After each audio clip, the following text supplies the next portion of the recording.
Hi, my name is Juan Riedinger, and you are watching the Canadian Film Review.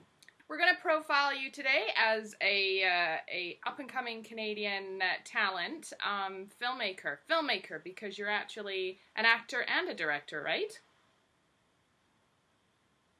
I am, yes.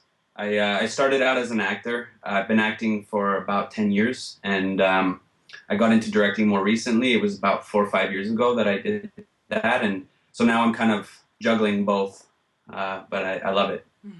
So you let's kind of follow your journey. You started out in Banff, Alberta. I was in Banff, but I actually didn't start acting when I was in Banff.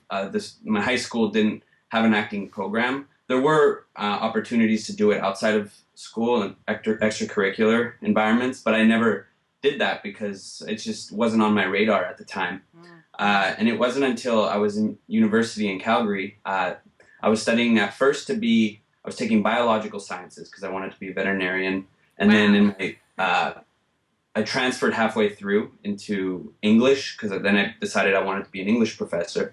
And then I think it was in my third year I decided to take an acting class, and because I needed to fulfill an elective, Mm. and I thought that'd be an easy one. I was like, yeah, okay. I never done it before, but it's like, how hard can this be? And so I decided to go into it, and I remember the first we had to perform monologues in class after like about a week or two, and I was the very first one that had to go up and present my monologue in front of everybody. And I just remember it was at that moment that I realized that I just really loved it, and I was like, oh my goodness, I've been missing out. I should be doing this all the time. And I realized that I could actually do my last year of studies at UBC as a visiting student, so I literally could just move to Vancouver and not lose and all the work that I'd done in university. So I decided to do that, and I did my last year there, and that's when that transition happened.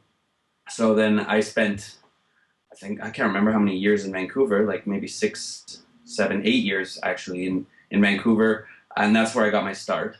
My first official job was I got it through a nationwide casting search. It was you had to work in the service industry. It was the criteria, and I was a waiter in a restaurant at the time. So I ended up getting a job on this show called Godivas, which was Oh yeah. you remember that show? Yeah, it's a good Canadian show that. It was a good Canadian show, and it was too short. It was short lived, in my Yeah. opinion. I think it was a great concept.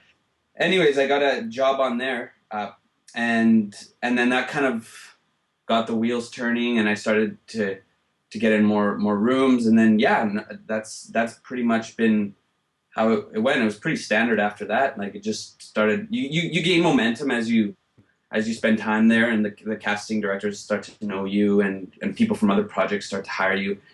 And I was also very active in the independent scene. I was very aggressive in my pursuit of independent film. I would always submit myself to anything that I could get my hands on, and so I've done a lot. A lot of those credits that you mentioned on IMDb are independent films that I found myself because I hate sitting around and waiting for my phone to ring.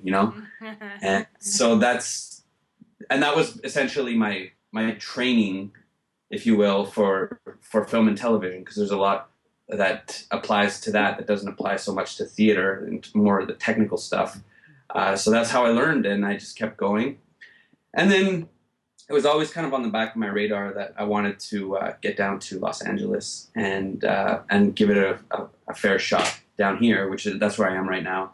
I ended up getting a work visa to come down, and so that happened this last fall. Now I'm here, and the thing is, I love Canada, and Canada's been so great to me. So I definitely don't want to close that door. Like I want to, in my opinion, I mean, why not try to take advantage of all the markets? Like, and I recently was in Toronto. My wife's out there working on a TV show, so I spent a couple months there. So I figure, you know what? It's such a competitive industry. Like, why, if you have the opportunity, why not try to tap into a few different markets and try to maximize your opportunities? Yeah, absolutely. I also think like there's a nice trend happening now. What used to happen is we would have these great Canadian actors go down to the States, and we would never see them again until they got really famous, and then we'd be like, hey, that guy's Canadian. And now what we do is we go Oh, look, he's in American movies, but he also keeps coming back. Like Jay Baruchel, like, got Goon going up here, and then so now you have this beautiful balance between actors making movies in America, but also coming up and telling stories that they want to tell. So you can transition a lot more easily now, I think, than you ever could before. Absolutely. And there's another funny thing that happens. It's this weird phenomenon that I've witnessed, actually, and a lot of people have told me about. It's basically when a Canadian actor comes down to the States, the very first thing they book ends up being something back in Canada, and they end up going back. That happened to my wife. She's up there working on a TV show called Played, and she booked it down here during pilot season this last year, and it just happens. There's something about, I don't know, having some sort of affiliation with the city of Los Angeles that gives you a little bit more, I guess, credibility or what you will. So I think that helps too. I don't know. That's strange. So now this power couple you keep talking about, you and your wife, is she an actress as well? Oh yeah, Okay. she's an actress. We've both been going at it about the same amount, about 10 years, and yeah, she's doing great. She was a lead on Sanctuary, and that show Dan for Mayor, and now she's on Played. Oh, I know And your wife from Sanctuary. you know my wife? Yeah, from Sanctuary. Yeah, yeah, yeah. I Oh, watched okay, that cool. show. Yeah, she played Kate Freelander. Yeah, So yeah, yeah. I remember her Yeah. character. Okay, cool. Yeah. That's cool. Um, so, so now on your directing side, you have like you started out doing what, Shark Out of Water? Was that the Yeah. first one? And Yeah. and I'm a little ticked. I have never seen any of your short films. So can you put that on your to-do list, please? Make sure I get some of your short films. Okay. Yeah, write it down. I'm serious. I was reaching for a pen because if I don't write it down, I'll forget it in 2 minutes. But absolutely, I'll send you. I've got some links online that I can send. Perfect, because the thing is, I like to know, and we like to review Canadian films. So even short films, they're important to us too, because that's where our burgeoning filmmakers come from. So tell me a little bit about the process of directing, because you've directed a bunch of short films. I have, yeah, I've been lucky. I Well, I started out with Shark Out of Water. It was a film that I wrote. It was, I think, basically, it was the only film that I've directed that I've written. So that was a unique experience for me. So with Shark Out of Water, I was very fortunate to get to work with an amazing group of people. One of the nice things about being an actor/director is you know a lot of other actors and talented people that you can wrangle together to work on your films as a director. And so I got to work with some really great people from Vancouver. We got to shoot on the Red camera when it first came out, so that was like a novelty for us. And I don't know, big thing was we also got some cameo appearances from some real poker professionals, including Phil Hellmuth, who's like arguably the top poker player in the whole world. He came out and did a small cameo in the film. So that was great. It was a wonderful experience for me, and it was a very personal story because I enjoy the game of poker. It's a passion of mine, and it's a facet of the game that I felt isn't necessarily covered in a lot of the mainstream movies that talk about poker. They tend to glamorize it, and they don't show the other side of the coin, which can be quite negative. So that was my first short film that I directed, and then I think I've done about a dozen in total. My last one was a film that I did through Bravo Fact, which is a great program out of Ontario that they fund Canadian short films, and they were very generous, and they gave us a bunch of money to make a short film which was called Float, written by Adam Grant Warren, and so that was the most recent one, which can be seen on Bravo's website. I mean, I won't go into the details of every one of them because there's a lot. There's a lot of them. but the whole point of making short films, there's one more short film that I do want to make. It's a little bit different from anything that I've ever done, and it's just kind of a matter of timing and getting the funds together. But after that, I feel like want to retire from short films, and I want to move on to make some feature films. Let's talk a little bit about Pavement.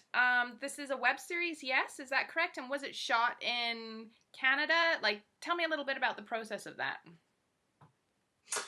Pavement was actually a web series that I shot in the U.S. here in LA, and yeah, it was that was I was really impressed with what they did with that project. It was a director named Gary Allen, and I kind of went in there and crashed the audition, and they ended up hiring me for it, and I played a father who was addicted to meth, and he was basically trying to hold all the pieces of his life together, and most importantly his family, because everything's kind of falling apart. And so yeah, we shot the pilot episode, and yeah, it was just a wonderful experience. So where is it up to now? Is it a series online, or I had a little bit of difficulty? There's still they shot the pilot episode, and they're currently in the process of piecing everything together it wasn't too long ago that we shot it, so we they're still kind of working it out, but hopefully there'll be more episodes out there soon. Your IMDb list pretty long. Just give me the short list of things you're really excited that you're doing that's coming up. Drawing Home. It was a film in which I got to play Peter White, who was a landscape artist from the Rocky Mountains, and he was actually from Banff, which is my hometown. And I learned about him growing up in school. There's a museum called the White Museum in Banff, which he and his wife co-founded. And so it was really a surreal experience for me playing somebody that I actually knew. I believe it was my first time ever doing an actual biopic, playing somebody that existed. So there was there's a whole other preparation that went into that, and we had some amazing. The producer was from Germany, and the director was from Germany. The production company was from New York, Myra Entertainment, and we got to shoot in Banff and in Montreal. And you there? Yeah. Okay, cool. And in all over Banff area, Canmore, Morley, Rafter Six Ranch. So it was just an epic experience for me, and I got to work with an actress who I went to the University of Calgary with. We actually had some classes together at U of C. Her name's Julie Lynn Mortensen. So she played Catherine White, Peter's wife, and it was a wonderful, one of the highlights of my career, my life, really. And then there's another film that I did in LA, actually. It was my first taste of a big production in Los Angeles called Broken Horses. It was directed by Vidhu Vinod Chopra, who's a pretty big deal in Bollywood. Yeah. And this was his transition into the Hollywood market. And the film, I got to work opposite Anton Yelchin, who he's the Russian kid from Star Trek. Yeah, Star Trek, that's it, yeah. Yeah, and some really great people, and it was a really fun role. I got to ride a motorcycle, which was always fun, and that film also should be coming out this year, so that was great. A couple TV shows. I just worked on Covert Affairs, which is in its 4th season. It's a cool show that shoots all over the world. When I was in Toronto visiting my wife, I ended up getting that part, and and that was my first time acting 100% in Spanish. I was playing I was playing a Colombian. That's all I'm going to say, and the role was completely in Spanish. So that was a brand new challenge for me too. Very terrifying, but I'm happy with how it went, and so that'll be coming out later this year too. So there's a lot of stuff coming up. Cool. Were you hired for Drawing Home by fluke, or were they like, oh, hey, you already know that kind of history, or do you know what I mean? Like, that seems like an odd casting choice or a very harmonious casting choice. You know what I mean? I think harmonious is a good word for it. It was something about that production. There was some sort of weird fairy dust magic happening where just the stars seemed to align, and there were all these different components that came together to create this wonderful film. I did go through the standard audition process, I sent tape in from Vancouver, where I was at the time. And then I get a call from my agent, and he says, they want to see you in Calgary. Can you fly in tomorrow? And so I ended up, I ended up going to Calgary to meet them in person.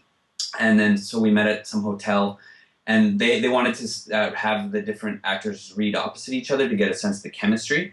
And then I'm looking around, and there's a few people for the Catherine White character. Well, a handful, like 3 or 4. And I'm looking for the Peter characters, and there weren't any there. And I realized, it slowly started to sink in that I was the only one then being considered for that role. And so all of a sudden I got this wave of just excitement. And when Julie came in, she just knocked it out of the park. And I think they were really excited because they knew that we knew each other and we had a history. So I think it definitely helped that I'm from Banff and was familiar with the story. And it's something that I definitely mentioned. But I also had to go through the audition process. Yeah, well, I'm looking forward to it, and please keep us in the loop on everything you do, especially Canadian content. We love to hear that, and I want those short films. Okay, definitely. It's definitely the first one. Do you have that on as an online link? We've been selling DVDs that have special features that we've been actually shipping internationally.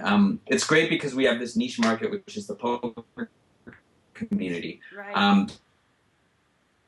There that deals with the game of poker, so people are eating it up, and so people can actually go to the website which is sharkoutofwater.com. Nice. And they can order the DVDs there, but I'm happy to send you a private link.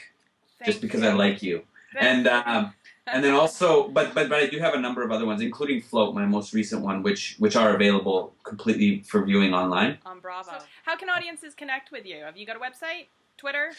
Yes, I do. It's my full name, so it's juanriedinger.com. Do you want me to spell it out, or no? I'll put it like just right there. Nice, right there. You can also get in touch with me through Twitter. It's also my full name. It's at Juan Riedinger, and I think that's probably the best way to keep in touch with me and follow what's going on in my life and my career. Cool. Well, thanks so much for doing this.